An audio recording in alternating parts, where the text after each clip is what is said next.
Do I really need to introduce Charles Barkley? There's practically no way you clicked on this video without knowing who he is, right? I mean, you didn't need to follow basketball in the 90s to know who he was, and you don't even need to follow basketball now to know him. He is a star, one whose light has escaped the event horizon of the NBA and has crossed over into the mainstream, where he is as relevant and popular now as he was in his playing prime over 30 years ago. He is so entertaining and so good on TV as the flagship personality of TNT's Inside the NBA that somehow his playing career has been overshadowed. That's not to say that his career has become underrated per se, but the facts and realities of how good a player he was and the things that he accomplished are probably, understandably, lost on more than a few basketball fans. So the question is, how good was Charles Barkley, the basketball player? Well, the short answer is, depending on how you feel about Elgin Baylor and Karl Malone, that Charles Barkley might be the best basketball player to never win an NBA title. The long answer is quite a bit longer. Let's start with the thing you're probably the most familiar with, Charles Barkley's magnetic personality. He was a fantastic interview, capable of incisive observation, scathing critique, and an endless capacity for humor. Charles was a man of the people. There is an alternate universe out there where he became a stand-up comedian or the greatest bartender of all time. He was as genial and fun-loving as they came, as extroverted as it gets, as eager to hold court and entertain a crowd as he was to confide and be confided in. There are a boatload of stories about his generosity and humanity from his playing days into the present. I wish I had enough time to recount them all. Alas, Sir Charles was not always, shall we say, a right honorable gentleman. He was also a famously intense person, often impulsive and confrontational, occasionally angry and volatile. Charles wasn't a stranger to conflict.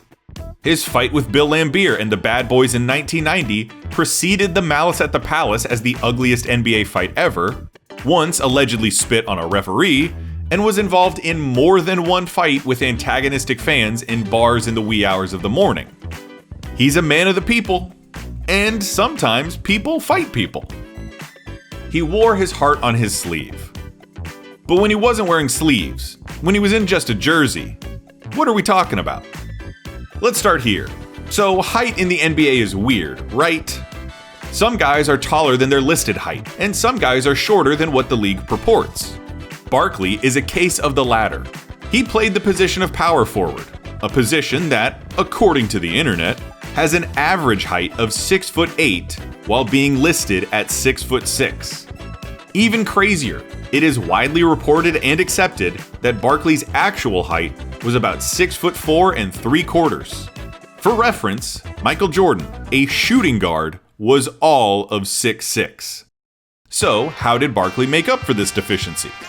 By being the roughest, toughest, rootinest, tootinest power forward this side of Kevin Garnett and exploiting an athleticism bestowed with a nuclear fission level of explosivity. Chuck was really the proto-Zion in that sense. You see his stature, you see his frame, and he does things that make you question your understanding of the laws of physics as he tears across the court like a runaway train, like a kid on a sugar high. How can a guy nicknamed Boy Gorge do stuff like this? Can Brian Cox take some time away from scaring me and explain how this isn't the result of some kind of anti-gravitational field? His power, harnessed at levels atomic, meant that Barkley enjoyed a bevy of high percentage looks around the basket, making him a patron of two-point efficiency. The guy led the league in two-point field goal percentage for 5 consecutive years and effective field goal percentage twice. As lethal of a scorer as he was around the basket, though, he was also a better passer than people remember and had a fairly decent mid-range jumper. Woe be unto the defenders who forgot about Chuck's quickness and overplayed him, and may they who jumped with him have learned their lesson as painlessly as possible. Defensively, well, he once said of an aging Larry Legend, "As long as Bird's around, I'll only be the second worst defender in the league." Yeah, alright, he wasn't exactly Tim Duncan in the middle. But Barkley was an opportunistic lane jumper and had an odd penchant for making the biggest defensive plays of the game. A clutch block, a clutch steal, even a clutch rebound, the Crisco kid came up with them. Speaking of which, how can you talk about Charles Barkley without talking about his place in the game's history as one of its all-time rebounders? Like this. You see, the weird thing about Chuck's career is that he's sort of... You can't talk about the round mound of rebound without talking about his rebounding. This guy, led the league in rebounding in 1987 with 14.6 boards a game. This guy's rookie season was the only season in his 16-year career in which he didn't average a double-double. Gee whiz, guys. This guy brought down 11.7 boards a night for his career, and 4 of them were offensive boards. That rebounding average is higher than those of players like Kareem Abdul-Jabbar, Hakeem Olajuwon, David Robinson, Tim Duncan, and Shaquille O'Neal. And did you forget that Charles Barkley wasn't even 6'5"? Put all this guy's stuff together, and we've got an offensive dynamo. One of the most nightmarish coast-to-coast threats conceivable. Someone you could run your offense through or build your offense around, and inch for inch, pound for considerable pound, perhaps the best rebounder that has ever played basketball. You probably knew that kind of stuff though. The personality, the athleticism, the rebounding, that's textbook common knowledge. But what the lamestream media won't tell you is that Chuck got dealt a low-key shitty hand for a great player, especially when he was in his prime. Obviously he was part of the '84 draft, probably the most legendary class ever. Olajuwon, Jordan, Barkley himself, and Stockton all got drafted and ended up in the Hall of Fame. When Barkley went 5th overall to the 76ers, it was about as sweet a spot as he could have gotten. Julius Erving and Moses Malone turned out to be invaluable mentors to the young Chuckster. Doc taught him how to be a professional, and Moses, who Charles often called Dad, told him that he was fat and lazy, that he needed to lose some weight and try harder. That's all fine and dandy. I can't say that Barkley didn't have some good fortune ending up on that team with those teachers. But within just a few years, everything went to shit. The 76ers front office, the same one that put together the championship '83 squad, gutted the team and sabotaged its future.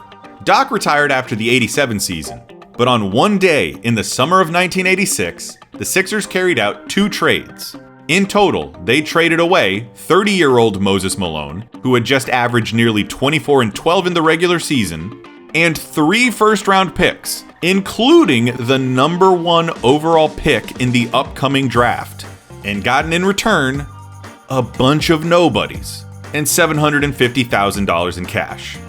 Which is why Charles Barkley spent the bulk of his prime, from 1987 to 1992 with the 76ers, dragging mediocre teams into the playoffs, saddled with one of the most incompetent front offices in the league. Moreover, all those years, even when he got to Phoenix, Chuck never had a partner to contend with at his peak. No Scottie, no Wade, McHale, nothing even close. By the twilight of his career, he started getting hampered by injuries. He had played a young man's game, predicated on physicality and abuse, a style that took its toll on his body, and one that he never really transitioned away from. Eventually it caught up to him, and he was never the same. His career doesn't reek of misfortune, but when you take in the full measure of it, you get the feeling that Chuck really could have used just one more break. You know what though? Despite it all, Charles was great. Yeah, he took the Suns to the finals in '93, but Charles is really a Sixer. To me, in the running for the team's Mount Rushmore, next to Wilt, Doc, and Iverson. Philly is where he had most of his best years, including 4 consecutive first-team All-Selections and 2 seconds, posting outlandish numbers, consistently dragging those underwhelming teams to winning seasons and playoff berths, and raising his game in those playoffs. He would win a league MVP award in 1993, but he almost, and kinda should have, won it in 1990. Without an All-Star teammate, Barkley had the best season of his career to that point, winning the All-Star Game MVP and lifting the 76ers to the 2nd seed in the Eastern Conference. Barkley received the most first-place votes of any player in the league, but because it was a weighted vote, Magic Johnson ended up winning the award in the closest MVP race of all time. But it's cool. I'm sure Chuck has let it go. I've never let it go. When Charles finally did play for a good team for an extended period of time, as a member of the '92 Olympic Dream Team, he absolutely flourished. Not only did he play the best basketball of anyone on the team, blowing away media members and leading the team in scoring, Chuck was the talk of Barcelona. I don't know if anybody had a better time. The man of the people was amongst the people, going out, having fun. He wasn't going to get to be Charles Barkley forever, he said, so he ought to enjoy it while he could. Of course, just before he helped bring back the gold, Barkley was traded from the Philadelphia 76ers to the Phoenix Suns. Charles maintains that he never asked for a trade, but he didn't really need to. A liar, Charles Barkley is not, and when the media asked him what he thought of the team, he'd straight up tell them. They weren't very good. What if I told you this video wasn't sponsored? It's true, it isn't.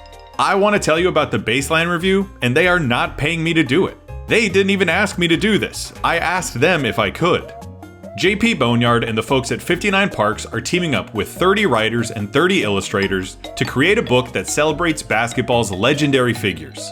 Creators like Ben Taylor, Arturo Torres, Katie Heindel, Jonathan Bartlett, Sophia Chang, myself, and a ton of other outrageously talented people. The project is just getting off the ground now, and you can follow its progress at baselinereview.net. There, you can check out some of the stories, sign up for the project's newsletter, and even buy limited edition screen prints of the illustrations and accompanying stories. If you have any doubt as to the enthusiasm of the people putting this book together, check out some of the behind-the-scenes posts on the project's blog, where JP breaks down the inspirations and thought processes of the illustrations. Like how this pose of Dwayne Wade was inspired by an 18th century fresco depicting the Greek god Hermes. So, if you want to be along for the journey, check out the website, follow the project socials, all that stuff. This is something being made with love and care by basketball dorks for other dorks who love and care about basketball. After the Olympics, Charles joined the Suns in the best shape of his life and began prophesying.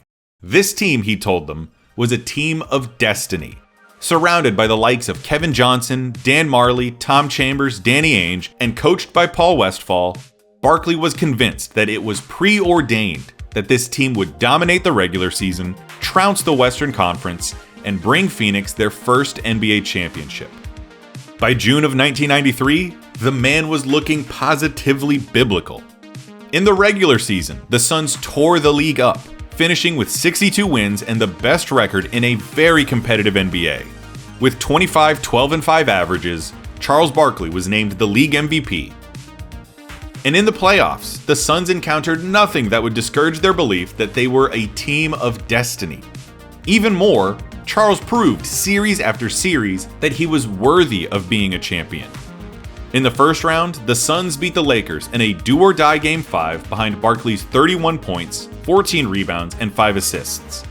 Against David Robinson's Spurs in the second round, with the series tied 2-2, Chuck poured in 36 points and 12 rebounds on 68% shooting to set up a Game 6 clincher, which he brought home with 28 points, 21 rebounds, 4 assists, 4 steals, and the game-winning shot.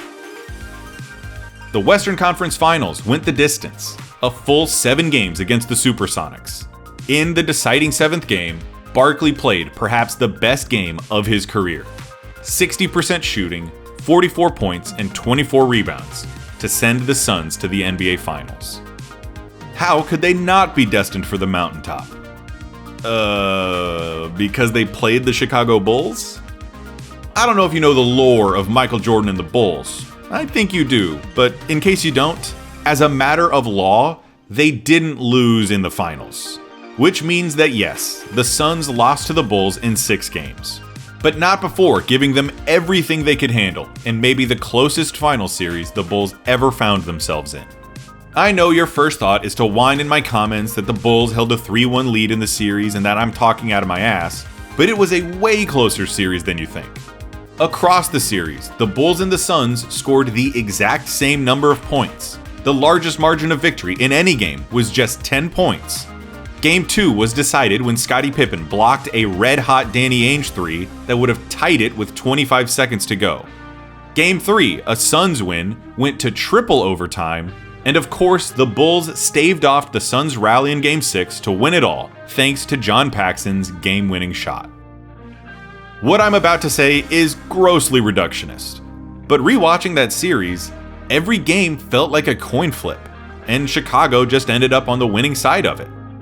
If one thing had gone Phoenix's way, the Pippen block, the Paxson shot, had Kevin Johnson not shit his pants in games 1 and 2 and given away home court for the series, the Suns would have won the finals. And not that it counts for much as a consolation prize, but Charles Barkley did bring out the absolute best of Michael Jordan. During those championship years, Michael Jordan surveyed the basketball world in search of an equal, a challenger, and that gaze went unmatched, save for Charles Barkley. Jordan had to be his best to beat that Suns team. In Game 4, Barkley dropped a 32-point, 12-rebound, 10-assist masterpiece. To push Chicago over the top to a 6-point win, Jordan countered with 55 points, tied for the second most points any player has ever scored in a finals game. In fact, Jordan's scoring average in the 93 finals, 41 points per game, is the highest scoring average for a single final series in the history of the NBA. I'm sure it doesn't ease the sting of that loss, but nobody pushed Michael Jordan to the heights that Charles Barkley and his Phoenix Suns did. That's gotta count for something. Which brings us to the part of the video where I do have to be critical of Charles Barkley. I don't want to be, but I have to be. Yeah, he had bad situations, and yeah, he had some tough luck, but he also didn't totally maximize the potential of his talents. Yes, he lost some weight and started trying harder after Moses called him out, but he still showed up out of shape year after year and didn't devote himself on the court to being the best player he could. He could have been a way better defender. Even he said, "I don't like to play defense, but I can if I want to." He also took way too many threes. Seriously, he is statistically the worst three-point shooter of all time. A career 26.6% shooter from deep. And he took over 2,000 threes in his career.